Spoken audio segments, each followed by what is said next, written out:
सिया राम सिया राम जय राम सिया राम सिया राम जय राम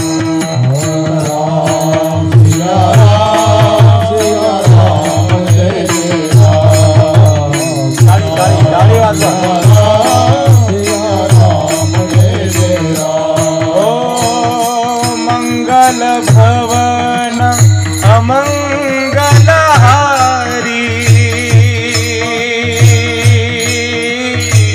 द्रवऊ सुत दशरथ अजिर बिहारी राम सिया राम जय जय राम सिया राम जय राम सीता राम चरित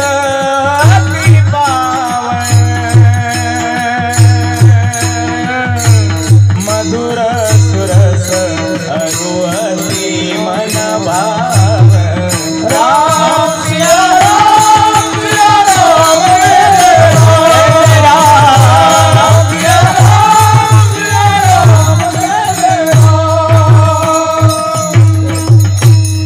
पुनि पुनि कीर्तनियों सुनिए सुनाई दिल की प्यास बुझत न बुझाई राम सिया राम जय जय राम मस्तक हे पायावरी या वारकरी संतांच्या सेवे लागी सेवक झालो वरी लागलो निज चरणा आहोजी स्वामी तुकया देवा यावरी न करावा अभेरू वचन ऐका कमलापती वचन ऐका कमलापती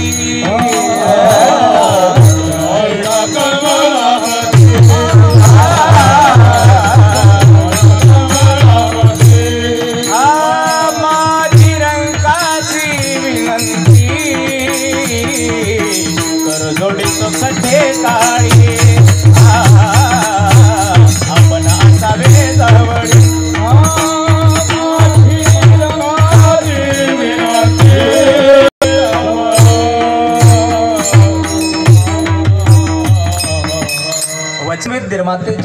जगद्वंद्य श्रीमंत संत संत श्रेष्ठ तुकोबराय यांचा 4 चरणाचा अत्यंत गोड स्वानुभव सांगणारा अभंग आहे। अत्यंत गोड अभंग आहे। 1 तासात आपण चिंतन बघणार आहे। सर्वांनी फार लक्षपूर्वक ऐकायचं। जगद्गुरु तुकोबरायांनी या अभंगातून स्वतःचा स्वानुभव मांडलाय। तुकोबरायांनी सांगितलं, मी मृत्यूलोकात सर्वसामान्य जीव घेऊन मृत्यूलोकात ज्यावेळी आलो तर मृत्यूलोकात आल्यानंतर ज्याच्यासाठी परमात्म्याने पाठवलं मी त्याच मार्गाने गेलो आणि त्या मार्गाने गेल्याचा परिणाम असा झाला की एक दिवस मला माझ्या अंतःकरणात असलेला परमात्मा त्याला पुन्हा अंतःकरणात साठवण्याची संधी मिळाली आणि मी ती संधी साधली। म्हणून मी काय केलं तर साठविला हरी जे हृदय मंदिरी, माझ्या अंतःकरणात मी तो परमात्मा स्थित केला आणि मग त्याच्यामुळे काय तर त्यांची सरली एरझार झाला सफल व्यापार। जगद्गुरु तुकोबराय म्हणाले, जसा मी राम माझ्या अंतःकरणात साठवला ना तसा अनेक भक्तांनी साठवलेला मी वाचला। कारण 16व्या शतकात तुकोबराय आले आणि 12व्या शतकापासून आमची संत मालिका सुरू झाली। अनेक संत महापुरुष होऊन गेले। त्या संत महापुरुषांनी परमात्म्याचं चिंतन आणि भजन करत असताना परमात्मा आपल्या अंतःकरणात साठवला। त्याच्यामुळे झालं काय तर त्यांच्या जीवनाची एरझार संपली, हेच तुकोबराय सांगतात। म्हणून मी सुद्धा परमात्मा साठवला। त्या परमात्म्याच्या साठवल्याने होणार काय किंवा होतं काय तर त्यांची सरली एरझार झाला सफल व्यापार। एरझार संपणं म्हणजे जन्म मृत्यूचं कोडं संपणं। या जन्म मृत्यूच्या कोड्यातून आम्ही मुक्त झालो। कशामुळे झालो? परमात्मा एकदा हातात आला म्हणजे जगामध्ये अशक्य अशी गोष्ट राहत नाही म्हणून झालं। हरी आला हाता आणि मग कैशी भयचिंता। परमात्मा एकदा हातात घेतला की सगळी भयचिंता संपूर्ण जाते। म्हणून परमात्मा एकदा हातात आला आणि सगळं काही संपून गेलं। आणि हा परमात्मा असा आहे, जगद्गुरु तुकोबराय म्हणतात, तो का म्हणे हरी काही उरो न दे उरी। एकदा की आम्ही त्याला शरण गेलो, एकदा की आम्ही त्याचं भजन केलं, एकदा की आम्ही त्याच्या भजनानंदाने त्याच्यापर्यंत जाऊन पोहोचलो ना तर पुन्हा तो आमच्या आयुष्यात काही शिल्लकच ठेवत नाही। तो एकदा त्याला आम्ही शरण गेलो की तो त्याच्याच जवळ आम्हाला घेऊन गेल्याशिवाय राहत नाही। म्हणून तुका म्हणे हरी काही उरो न दे उरी। म्हणून परमात्मा अंतःकरणात साठवला पाहिजे, त्याच्यासाठी तुकोबरायांनी केलेलं हे मार्गदर्शन। विठाला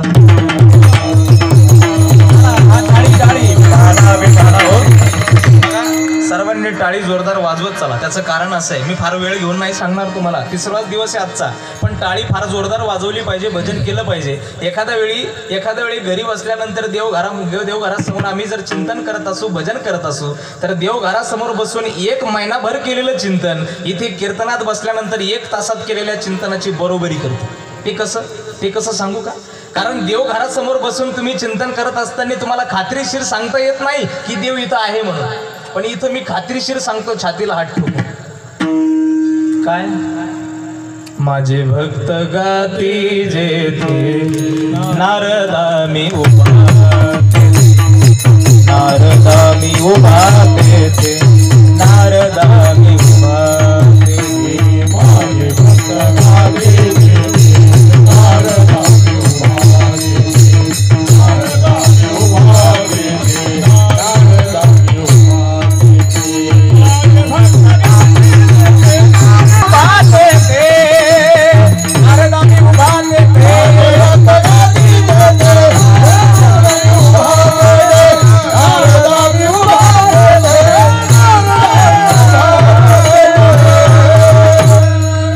माझे भजन केलंच पाहिजे, कारण कीर्तनात केलेलं भजन डायरेक्ट परमात्म्याला जाऊन पोहोचतं। म्हणून कोणीच कानकुचरपणा करायचा।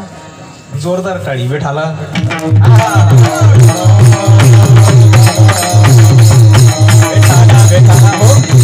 तुकोबराय स्वानुभव मांडतात की मी अंतःकरणात परमात्मा साठवला। बघा, कुठलीही गोष्ट करण्यासाठी आमच्या जीवनामध्ये संधी प्राप्त होणं अत्यंत गरजेचं आहे। मी फार सोपं बोलणार आहे, आपल्याला 1 तासात कीर्तन समजावं असा माझा उद्देश। कुठलीही गोष्ट आम्हाला प्राप्त करण्यासाठी त्याच्यासाठी आमच्या जीवनात संधी येणं अत्यंत गरजेचं आहे। आणि मला असं वाटतंय हा मनुष्य देह मिळाला ही सर्वात मोठी संधी आम्हाला मिळालेलीच आहे। नरदेह निधान लागले हाती उत्तम सार उत्तम गती, नाही का? हे नरदेह आम्हाला मिळालं ही सर्वात मोठी संधी मिळाली आहे। कारण या संधीला सोनं करण्याची साधनं या शरीराला दिले इंद्रिय हात पाय कान डोळे मुख बोलाया वचन जेने तू जोडसी नारायण नासे जीवपन भवरोग। दिले इंद्रिय हात पाय कान डोळे मुख बोलाया वचन जेने तू जोडशी नारायण नासे जीवपन भवरोग। ही खरे तर मनुष्य जीवाला मिळालेली संधी आणि संधी साधण्यासाठी मिळालेली साधन आहे। या साधनाने आम्हाला काय करायचंय त्याचं सुद्धा मार्गदर्शन संतांनीच केलं। कशा काय काय मार्गदर्शन केलं? देवे दिला देह भजना गोमटा, ही प्रमाण ऐकून ऐकून आमच्या कानावर गुळगुळीत झाली। म्हणून तरी सुद्धा मी सांगून जातोय, हे किती सोपं सांगितलंय संतांनी बघा। त्यांनी सांगितलं की परमात्म्याला प्राप्त करण्यासाठी तुला साधनं मिळाली, परमात्म्याला प्राप्त करण्यासाठी तुला नरदेह मिळाला आणि या नरदेहाने तुला संधी साधून परमात्म्याला प्राप्त करायचंय, पण ते झालंच नाही। तो या झाला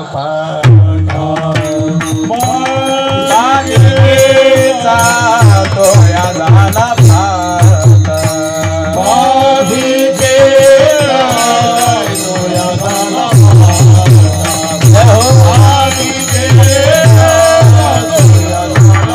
दैवत पंढरीचे धन्य पुण्य रूप कैसा झाला संसार। असा संसार केला गड्यांनो, असा संसार केला की भगवान परमात्मा येऊन घरी राहिला नाही तर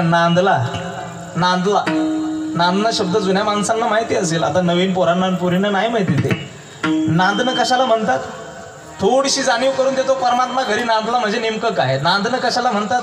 जुन्या काळी अगदी लहान वयात लग्न व्हायचं, अगदी म्हणजे 10-11 वर्षाची मुलगी असल्यानंतरच लग्न होऊन जायचं आणि 10-11 वर्षाचे असणारं त्या लेकराचं लग्न ज्यावेळी व्हायचं त्यावेळी महिनाभर घरचे टेन्शनमध्ये असायचे। म्हणजे मला काय त्याचा अनुभव नाही, मी ऐकलेलं सांगतो। नाही तर तुम्ही म्हणता ना हा काय 1857च्या उठावातला काय, असं काही नाही, पण मी ऐकलेलं सांगतो। जुन्या काळात लग्न झाली म्हणजे महिना 2-2 महिने घरच्या टेन्शन मध्ये असायचं, बुवा कसं होईल आमच्या लेकीचं, कसं होईल आमच्या ताईचं, लागेल का नाही तिचा निभाव, सासू सासरे व्यवस्थित भेटतील का, दीर भाई व्यवस्थित भेटतील का, नवरा घेईल का सांभाळून तिला, असे चिंते राबे त्यांचे घरी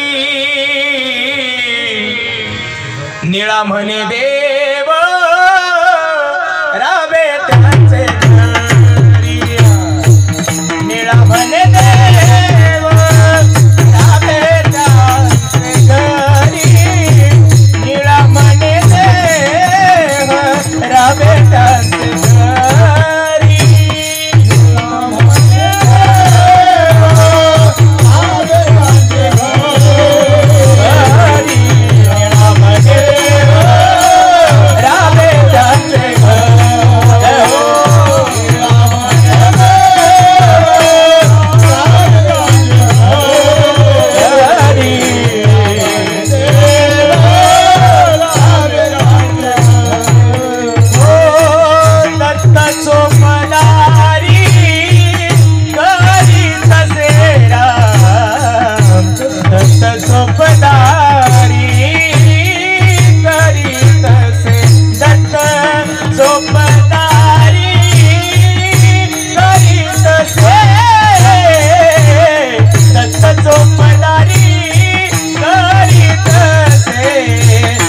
श्रीखंड्या चंदन उगाळो निघरी, श्रीखंड्या चंदन उगाळो निघरी, श्रीखंड्या चंदन उगाळो निघरी, श्रीखंड्या चंदन उगाळो निघरी।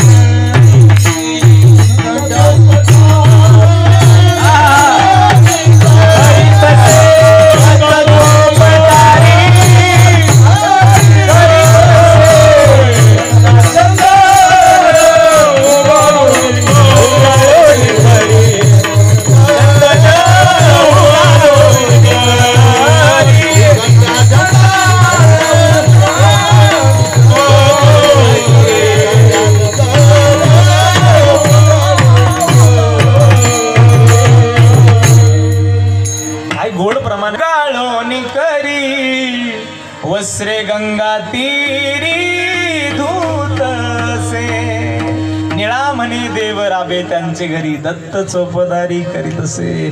नाथ महाराजांच्या घरी सर्वांची आंघोळ उरकल्यानंतर भगवान परमात्म्याने बाजली हातात घ्यावी। दादांनो ऐका, मला सांगायला सोपं जाईल गड्या, तुम्हाला सुद्धा ऐकायला कानाला सोपं जाईल, पण ऐका ना, आवाजात म्हटलं पाहिजे। सपना ये पूरा करके रहेंगे हमने है मन में ठाना, हिंदू धर्म का बच्चा बच्चा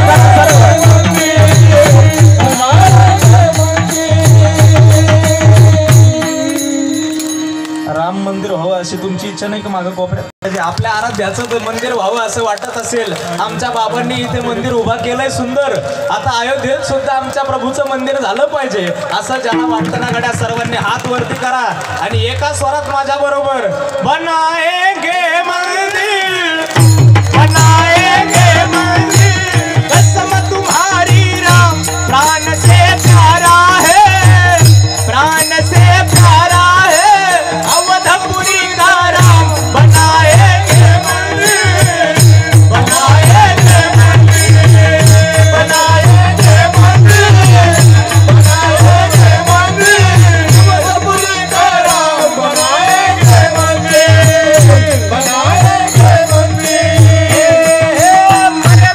राम जी की डोली चले चले पे मनता पुरुषोत्तम मनता के हो गए काम, हम है दीवाने राम के, राम जी की डोली चले चले बजरंग बली भक्त अयोध्या राम के, अब हम नहीं जस भर दिल में जस अब पूरन कर काम, बनाएंगे मंदिर, बनाएंगे मंदिर हम तुम्हारे राम, बनाएंगे मंदिर, बनाएंगे मंदिर, बनाएंगे मंदिर। एकदाच जाता जाता पतित पावना श्री रघुनाथा, एकदाच जाता जाता पाहिन पूजिन केगिन पाहिन पूजिन केगिन तुझा स्वर्ग मर्ग येईल तुझा स्वर्ग मर्ग येईल पुरेपणा जीवना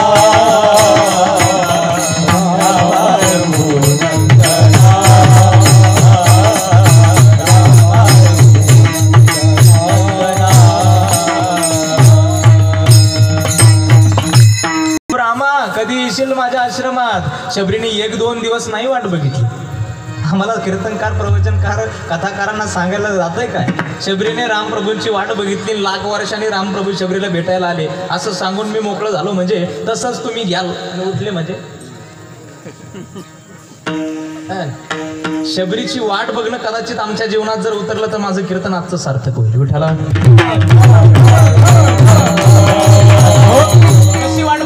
कशी वाट बघितली शबरीने ऐका सांगतो. शाळेमध्ये धावण्याच्या स्पर्धा आयोजित केल्या. शाळेमध्ये गावोगावी धावण्याच्या स्पर्धा आयोजित होतात. एका शाळेमध्ये धावण्याच्या स्पर्धा आयोजित केल्या. गुरुजींनी एक लाईन त्यांच्या शेजारी ओढली. 10 मुलांनी त्याच्यामध्ये पार्टिसिपेट केला, सहभाग घेतला. 10 मुलं गुरुजींच्या शेजारी उभे राहिले. गुरुजींनी सांगितलं, पोरांनो माझ्याकडे लक्ष द्या. ए पोरांनो, लाईट बंद झाले तर होऊ द्या, माझ्याकडे लक्ष द्या असं गुरुजींनी सांगितलं पोरांना. आणि मग पोरांनी गुरुजींकडे लक्ष दिलं. 10 मुलं गुरुजींच्या शेजारी उभे राहिले. पोरांना गुरुजींनी सांगितलं, पोरांनो शिट्टी वाजवली, 1 2 3 काउंटिंग झाली की पळत सुटायचं, त्या रस्त्याच्या कडेला पोलला हात लावायचा आणि पुन्हा जो माझ्याजवळ पहिला येईल तो शर्यत जिंकला. कळाली शर्यत तुम्हाला? कळाली ना? 10 मुलं उभे राहिले. गुरुजींनी शिट्टी हातात घेतली बाबा, आणि शिट्टी हातात घेतल्यानंतर गुरुजी पोराईजवळ उभं राहिले. गुरुजींनी शिट्टी वाजवली, पोरांनो सावध व्हा रे.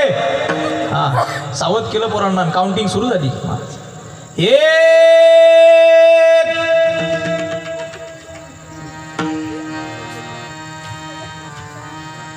2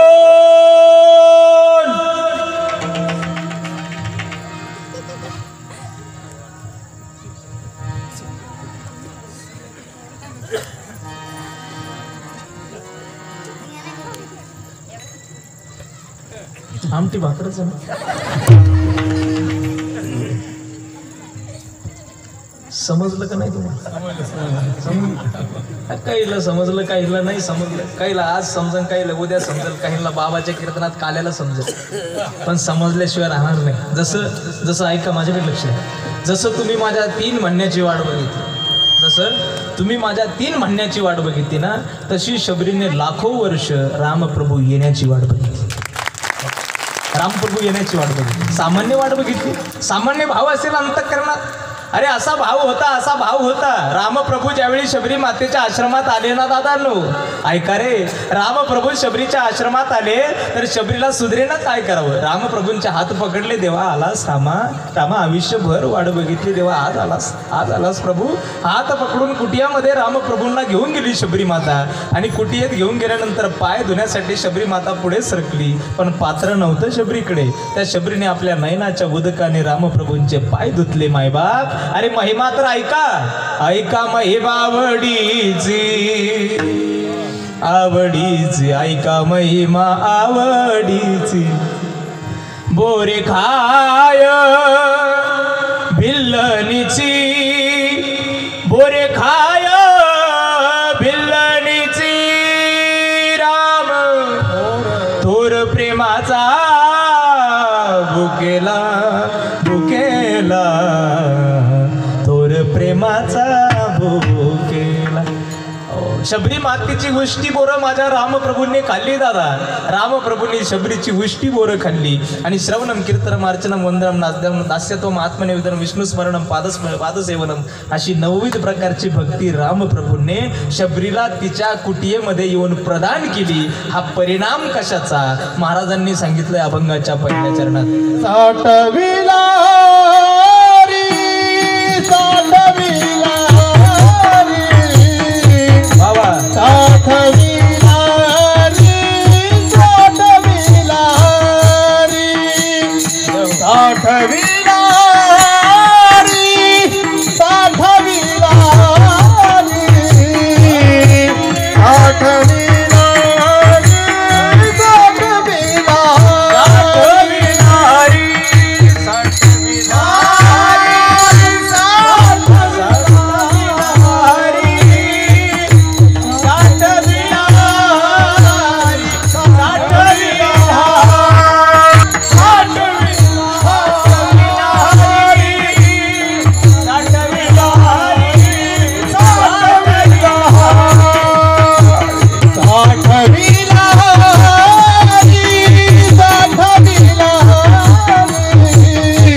सुंदर चालतो निघाला, तुम्हाला धन्यवाद आहे. साठविला हरी जे हृदय मंदिरी.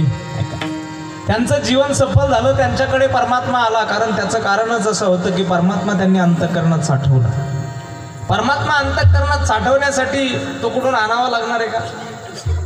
हो, किती सोपा परमार्थ या संत महापुरुषांनी शिकवला हो. परमात्मा साठवण्यासाठी तो आणावा लागत नाही. ज्ञानोबराय म्हणाले, तैसा हृदयामध्ये मिरा असता सर्व सुखाचा आराम, की भ्रांतीशी कामू विषयावरी. नाही का, ज्ञानोबरांनी सांगितलं तो अंतःकरणात आहे आणि म्हणून अंतःकरणात असल्यामुळे त्याला कुठून बाहेरून धरून आणण्याची गरज नाही. जनाबाई अगदी लहान होत्या. गंगाखेड नावाचं गाव आहे पारनेर तालुक्यामध्ये. लहान असणाऱ्या जनाबाई, अगदी 4-5 वर्षांच्या जनाबाई, त्या जनाबाईंच्या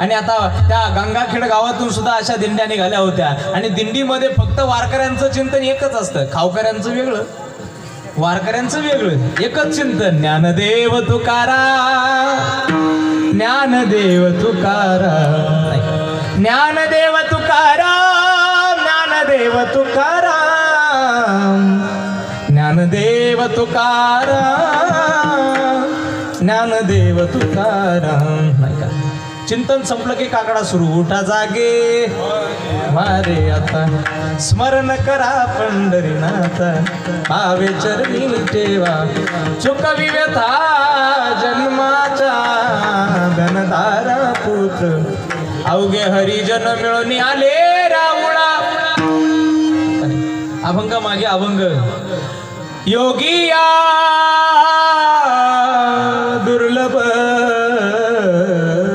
तो म्या देखिला साजनी, पाहता पाहता मन न पुरे जनी, देखिला देखिला माई देवाचा देव, मुका झालो बहिरा झालो. नाही का एक एक प्रमाण, एक एक प्रमाण, एक एक मालिका, एक एक मालिका. काकडा संपला की भजन, भजन संपलं की हरिपाठ, हरिपाठ संपलं की नामचिंतन. दिंड्या मागून दिंड्या चालल्या होत्या आणि जनाबाईने आपल्या वडिलांना विचारलं, बाबा बाबा कुठे निघाला हो हे माणसं, बाबा ही माणसं कुठे निघाली, बाबा ही माणसं जिकडे चालली तिकडे आपण जायचं का, किती सुंदर नाचतात होई, किती सुंदर भजन करतात, बाबा आपण जाऊ नये यांच्या बरोबर. जनाबाईंच्या वडिलांनी सांगितलं, जना पंढरपुराला निघाली ही सगळी माणसं, जायचं. जनाबाई म्हणायला, चला ना बाबा, किती गोड भजन गातात हे, आपण जाऊ नये यांच्या बरोबर.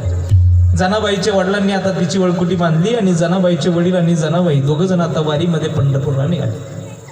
भजन करत करत पंढरपुराला पोहोचले. दशमीच्या दिवशी पंढरपुरात पोहोचलेली दिंडी, माणसाला चालावंच लागत नव्हतं गड्या. माऊलींचा सोहळा आला होता पलीकडून आणि माऊलींच्या सोहळ्यामध्ये माणसाला चालावं लागत नव्हतं, माणसं माणसाला चालवत होती, इतकी गर्दी. त्या गर्दीमध्ये जनाबाईने दशमीच्या दिवशी पांडुरंगाच्या दर्शनासाठी लाईनमध्ये लागली आणि लाईनमध्ये लागलेली जनाबाई आता पांडुरंगाचं दर्शन घेतलं होतं. एकादशीच्या दिवशी पांडुरंगाचं दर्शन, द्वादशीच्या दिवशी पांडुरंगाचं दर्शन, त्रयोदशीच्या दिवशी गंगागिरीचे महाराज संस्थान मठामध्ये गुरुवर्य सद्गुरू रामगिरीजी महाराजांचं काल्याचं कीर्तन आता श्रवण केलं आणि जनाबाईला असं वाटलं, जनाबाईच्या वडिलांना वाटलं आता काला झाला, आता निघलं पाहिजे. म्हणून जनाबाईच्या वडिलांनी आता वळकुटे बांधायला सुरुवात केली आणि जनाबाईंनी बाबांकडे बघितलं आणि जनाबाई म्हणाल्या, बाबा माझी वळकुटी का बांधतात, काय करताय तुम्ही. वडिलांनी सांगितलं, जना अगं त्रयोदशी झाली, काला झाला, काला झाला, आता निघायचं ना आपल्याला, आपल्याला जावं लागेल. जनाबाई म्हणाले, बाबा मला नका नाव नेऊ, मला नका नेऊ, मला राहू द्या नाही, ते मला राहायचंय देवाकडे, मला रोज दर्शन करायचंय पांडुरंगाचं, मला भेटायचं रोज देवाला, मला नका नेऊ, मला नाही यायचं आता. जनाबाईच्या वडिलांना चिंता पडली, कुठं ठेवायचं हिला. जना अगं तुला ठेवायचं कुठे, अगं इथे आपला कोणी पाहुणा नाही, इथे कोणी ओळखीचं नाही, इथे कुठे आपल्याला कोणाकडे राहता येणार नाही. जनाबाई तुला कुठं ठेवू ग, अगं तू लहान लेकरू आहेस, कोणाकडे ठेवायचं तुला, नाही कोणाकडे ठेवायचं. चिंता पडली. पण ज्यावेळी चिंता पडते तेव्हा तुझी चिंता त्याशी परमात्म्याला चिंता. म्हणून नामदेवराय भेटलेच गड्या, नामदेवराय भेटले. एक हात जनाबाईचा हातात हात घेऊन निघाले होते तिचे वडील, तर जनाबाईंना वडिलांच्या हातामध्ये दुसरा हात नामदेवरायांचा पडला आणि नामदेवरायांच्या हातात जनाबाईंचा हात दिला आणि जनाबाईंचे वडील तिथून निघून गेले. जनाबाई आता पांडुरंगाच्या दर्शनासाठी पंढरपुरात राहिली मायबाप, पण पंढरपुरात जनाबाई पांडुरंगाच्या दर्शनासाठी राहिली खरी, पण रोज काय पांडुरंगाचं दर्शन जनाबाईला घडलं नाही. त्याचं कारण असं होतं, नामदेव झाला बापले दामनाम झाला बापले. हे अभंग बघा सगळ्याचे सगळे जण आहेत आणि जनाबाई धरून 15 जण, 15 जणांचा स्वयंपाक जनाबाईकडं. जनाबाईला मुखी घाली ते ग जात्याच्या मुखी घाली ते ग मोत्याचे दाणे. जात दळत असताना त्यामध्ये दाणे टाकायचे आणि जनाबाईंनी म्हणायचं, असा का रे विठ्ठला तू माझ्या मुळावर, गावकरी पुजारी मज देती सुळावर. कशी कुठे गेली तुझी जादूगरी आळ चोरीचा माझे देवा कुठे लपलास तू? अरे तुझ्या चिंतनासाठी तुझ्या भजनासाठी थांबले मी. मला तुझं दर्शन घडत नाही, मला तुझं भजन घडत नाही देवा. हे राधे राधे घेई श्याम सुंदरा नेई आता घर करी आपुल्या मंदिरी क्षणभरी जवळी असता खोड्या करी शारंग पाणी खेळावया बाहेर जाता आळ घेई माझे वरी थापटोनी निजविते शरण जाई चक्र पाणी राधे राधे राधे राधे हे श्याम सुंदरा. किती गोड आहे, किती गोड. पण आजकाल काही ठिकाणी वेगळं ऐकायला मिळतं. फार सुंदर, म्हणजे इतकी सुंदर राधा असताना तिला वेगळ्या पद्धतीने मांडलं. तुम्ही भोंगी चालू केले का? अरे रे मेरी जान हे राधा तेरे पे कुर्बान में राधा. आशिक राधा. मला असं वाटतं ते गाणं वाजवलं नाही पाहिजे, नाही वाजवलं पाहिजे. अरे परमात्म्याच्या डोळ्यात राधेचं नाव घेतल्यानंतर पाणी यावं इतकी श्रेष्ठ राधा होती. तिच्यासाठी असे विचार. एकदा तर एका पाठ्याने मला कीर्तनात प्रमाण दिलं होतं. राधा रंगाने दिसती छान तिच्या वेणीला गोंडे दोन. मी म्हटलं बिन लाजा तुझ्या घरी लाव ना बायको राधेला.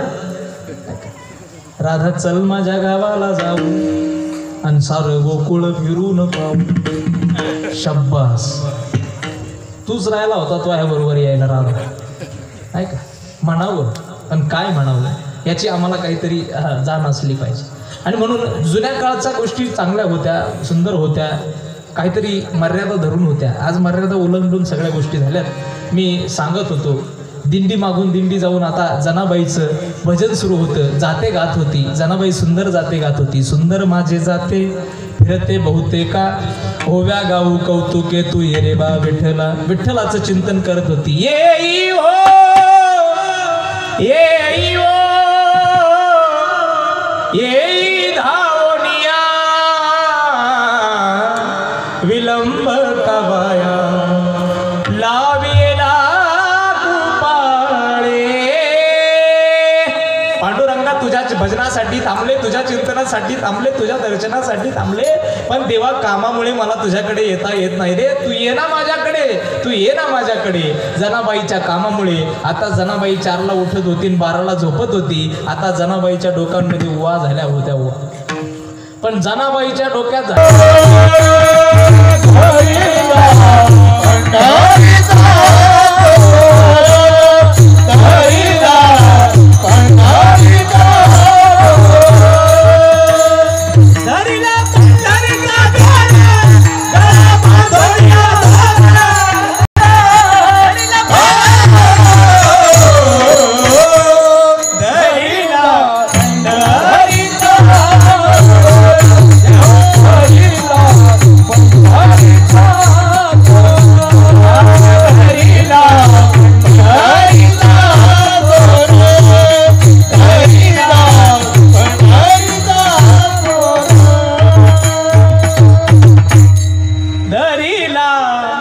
पंढरीचा चोर.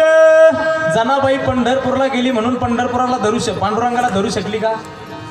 प्रश्नावर पुन्हा या. आपला पहिला प्रश्न सुरू झाला होता, परमात्मा धरण्यासाठी किंवा अंतःकरणात स्थित करण्यासाठी कुठं जावं लागतं किंवा आणावं लागतं का त्याला? नाही देवा, परमात्मा अंतःकरणातच होता, पण त्याचं अस्तित्व जाणून घेण्यासाठी जनाबाईला अखंड चिंतन करावं लागलं. आणि मग जनाबाईच्या अंतःकरणातून भाव निघाला, धरीला पंढरीचा चोर गळा बांधोनिया दोर. तेच तुकोबारांचं म्हणणं आहे, साठविला हरी जे हे हृदय मंदिरी. महाराज साठवला परमात्मा, आता साठवल्याने नेमका होणार काय त्याचं चिंतन महाराजांनी दुसऱ्या चरणात केलं.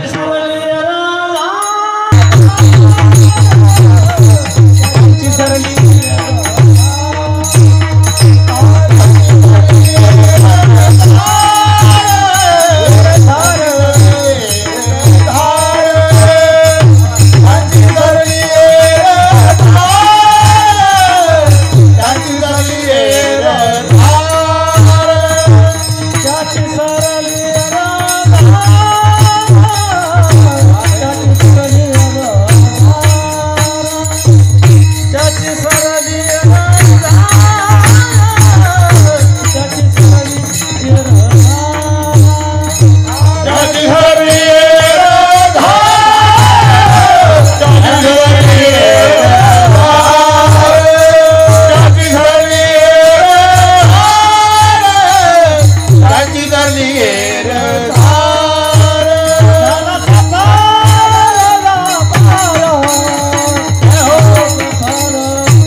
आमची एरधार संपली आहे.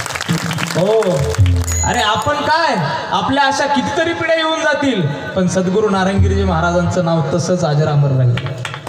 याला एरधार संपणं म्हणतात. माणसाला मला असं वाटतंय गड्या मला सांगा इथे जमले तितकी माणसं एकाने खोटं बोलायचं नाही. इथे जमल्यापैकी किती जणांच्या घरामध्ये आपल्या पंजोबाचा फोटो आहे? पंजोबाचा नाही तुमच्याकडे आहे का महाराज? चांगली गोष्ट आहे. बरं आणि खापर पंजोबाचा नाही? बरं नसू द्या काय हरकत. ढोपर पंजोबा नाव विचार नको ना. ढोपर पंजोबा माहितीच नसेल. ढोपर पंजोबा नाही. मला अजून खापर ढोपर झाला मला अजून निपर विचारायचा होता पण आता काही आवश्यकता वाटत नाही मला. बरेच जण म्हणतील बाबा बापाचाच नाही आमच्या घरात. खापर निपर ढोपर कुठं चालले तुम्ही? का नाही? ऐका ना. अरे ज्यांच्या रक्तातून तुमचा आमचा जन्म झाला त्या रक्ताचा फोटो आमच्या घरात नाही. काय बैमान रक्त आहे आपलं? काय बैमान आहे तुम्ही आम्ही सगळे मी माझ्या सकट. अहो किती बैमान आहोत आपण. ज्या रक्तापासून आमचा जन्म झाला ना त्या रक्ताचाच फोटो आमच्या घरात नाही गड्या. पण मला एक घर दाखवा या महाराष्ट्रामध्ये या 3 जिल्ह्यामध्ये ज्या घरामध्ये माझ्या सद्गुरू नारायणगिरी महाराज गंगागिरी महाराज का.